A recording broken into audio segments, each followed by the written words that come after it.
Masuk sini aja gak apa-apa. Sini loh. Assalamualaikum warahmatullahi wabarakatuh. Alhamdulillahirrabbilalamin. Wassalatu wassalamu ala asrofil anbiya wal mursalin Sayyidina Muhammadin wa ala alihi wa ba'du. Yang terhormat kepada Biani dan Mida selaku pengasuh Direktur Pesantren Sukamara Bani Fira, dan yang saya hormati kepada Miss Riman dan Miss Nur selaku Pemadasa MMK Sekadar Ibu Hadis dan terhormat juga kepada warga saya di rumah dan teman-teman saya. Perkenalkan nama saya Nisa Tunjunati. Saya kelas 10 dari MA Sekadar Bani Fira. Saya ingin memperkenalkan materi saya yaitu tentang pelajaran fisika tentang peningkatan kadar CO2 atmosfer dan peningkatan suhu bumi. Yang pertama kita ada peningkatan kadar CO2 yaitu oleh jadi peningkatan kadar CO2 itu dicatat sejak tahun 1958 oleh Charles David Keeling. Astagfirullahaladzim, ya Allah, naudzubillah.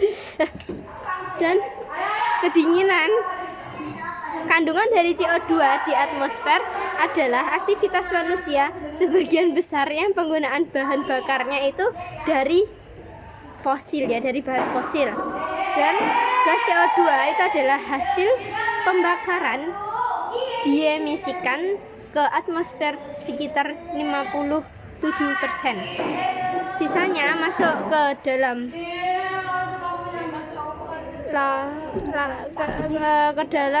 Aku mau main. Sisanya masuk ke dalam lalu dan terserap reaksi fotosintesis. Kesuting itu.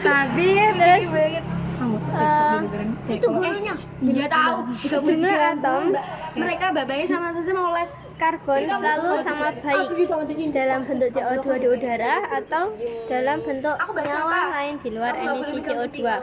Oke, yang kedua itu ada mekanisme rumah kaca. Mekanisme rumah kaca itu adalah efek rumah kaca yang berfungsi untuk menjaga agar suhu antara siang dan malam tidak berbeda jauh dan berotasi. Sebagian besar energi dipancarkan lagi ke bumi, dan molekul-molekul gas rumah kaca itu dari berotasi sebagian besar energi dipancarkan lagi ke bumi lalu menyerap energi untuk dapat bervibrasi.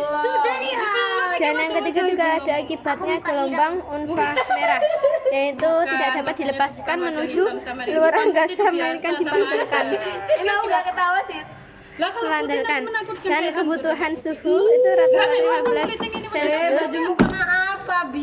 Nah, yang ketiga itu ada anomali efek rumah kaca. Anomali rumah efek kaca itu ada yang pertama radiasi matahari yang mencapai atmosfer bumi dan beberapa di antaranya itu dipantulkan kembali keluar angkasa. Nah, yang kedua itu ada sisa energi matahari, nah itu diserap